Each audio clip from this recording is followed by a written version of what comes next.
Hi sir, my name is Lim Chawa and my partner is Lim MC.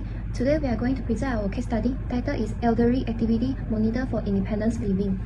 Let me start with the proposed statement. Elderly persons living alone are at heightened risk of serious health incidents such as falls, strokes, and fainting episodes. Falls are the second leading cause of accidental injury deaths worldwide, with adults over 65 suffering the greater number of the fatal falls. In such emergency, the absence of immediate assistance can lead to severe consequences, including the unattended deaths. So the core problem this project addresses is the lack of the reliable, non-extractive, and privacy responding system that can continuously monitor activity levels and detect the prolonged inactivity, a critical indicator of the potential emergency. This problem affects not only the elderly population but also their families, caregivers, and healthcare system burdened by preventable emergency response and hospitalizations. Therefore, there is an unmet need for an affordable, scalable, and privacy-preserving monitoring solution. To address this problem, we propose an IoT-based elderly activity monitor for independence living. The system is designed to be privacy-respecting and non-instructive. The system uses the non-variable PRI motion sensor placed in the 4 key areas in the home: the living room, kitchen, bedroom, and bathroom. These systems detect the movements passively, provide a continuous stream of the data about the residents' activity levels without requiring any active participants from the elderly individual. Data from the sensor is processed locally on a Raspberry Pi gateway, which is acts as the central processing unit. This ensures that raw data is not transmitted over the external networks, significantly enhance the data privacy and security. The Raspberry Pi analyzes the motion data in the real time. The core function in our anomaly detection logic: if no motion is detected in any of monitored key areas for more than 4 hours during the daytime, the system interprets this as an unusual lack of the activity, which means inactivity. These clouds indicate a potential emergency such as a fall, sudden illness, or other health issue that has left the individual immobile. Upon detecting such as an anomaly, the system immediately sends an alert notification to a designated caregiver dashboard and emergency call. This is allows for rapid response and interventions. The key benefits include enhancing the safety and peace of the mind through continuous monitoring, privacy preservation by using the non-variable sensors, and local data processing, timeline interventions through the early detection, and cost efficiency using the affordable of the self components. Now let me go through our system architecture diagram. We follow a standard 4-layer IoT architecture. So the first layer is the processor layer. This is where all the sensors are located. We have PRI motion sensor in 4 areas, which is kitchen, living rooms, bedroom, and bathroom.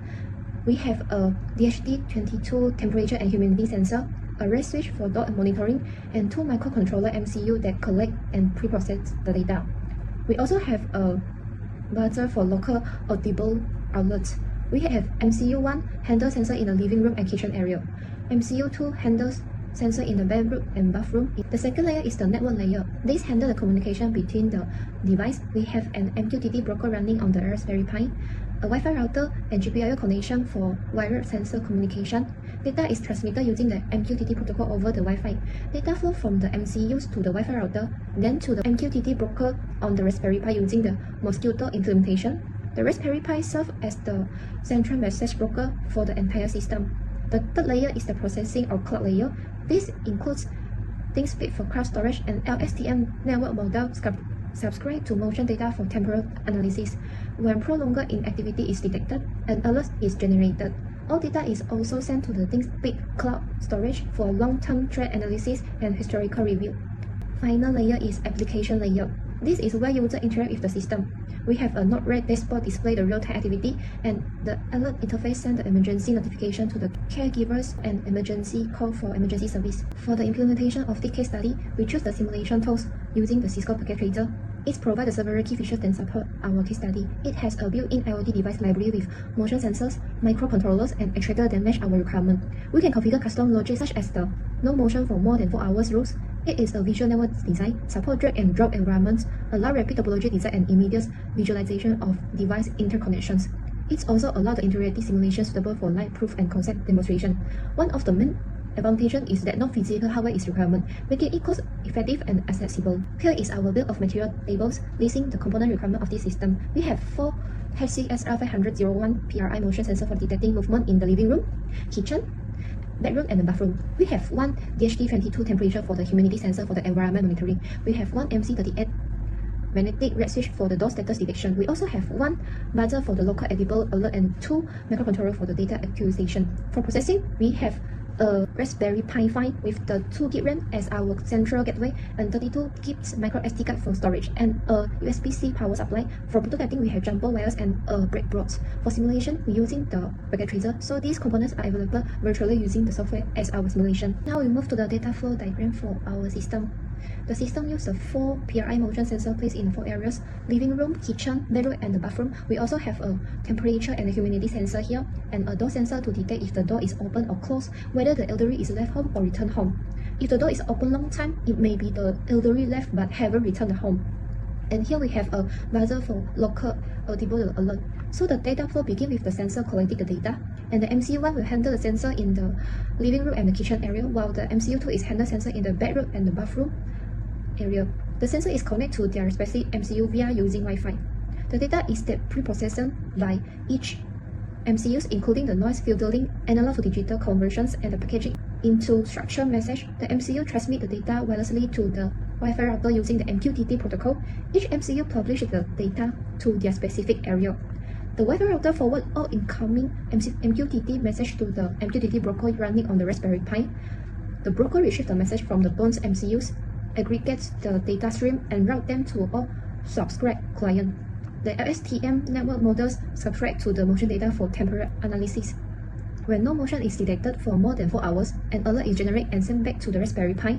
So this alert is sent back through the Wi-Fi router and go through 2 places. First is to the Node-RED dashboard, which is display the alert visually and show the real-time activity and status. Second, to the alert interface, which send an emergency notification to the caregiver using the SMS and call to the emergency service. For communication, we select the Wi-Fi for network connectivity and MQTT for data transmission. Wi-Fi is ideal because it has a range of 30 to 50 meters indoors, which is covered an entire home. It offers the high bandwidth, which is more than sufficient for light wave sensor data. It provides direct internet connectivity to the cloud.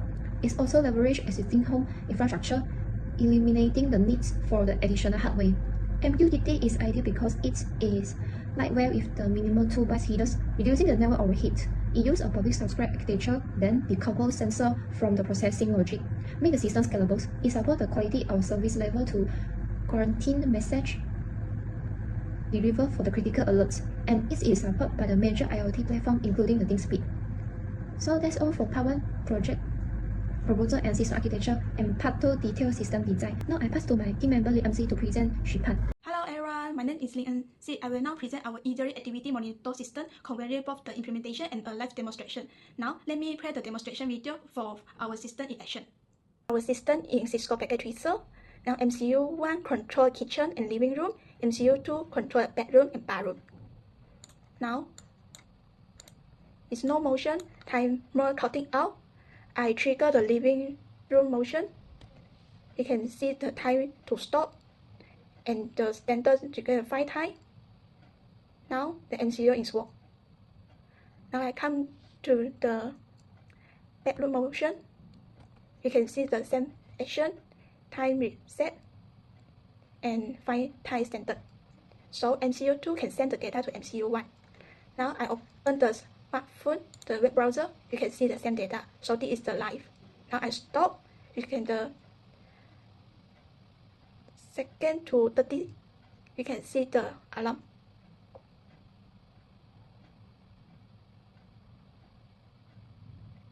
Now you can see the alert, LED on, freezer shop.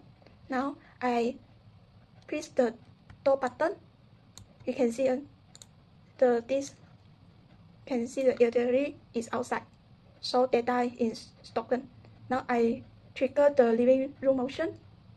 You can see the system says the elderly can return and the timer to restart. Now this is our complete system. Now I to expand the sample data and other. Now let me show you the data we collected for this system. We collected 551 samples with 38 alarm. Our root system achieved 100% accuracy with 04 alarm. LSTM reached the 64.67% accuracy and 50% recall, detecting 5 out of 10 alarm. This provides LSTM is feasible, but more data is needed to improve performance.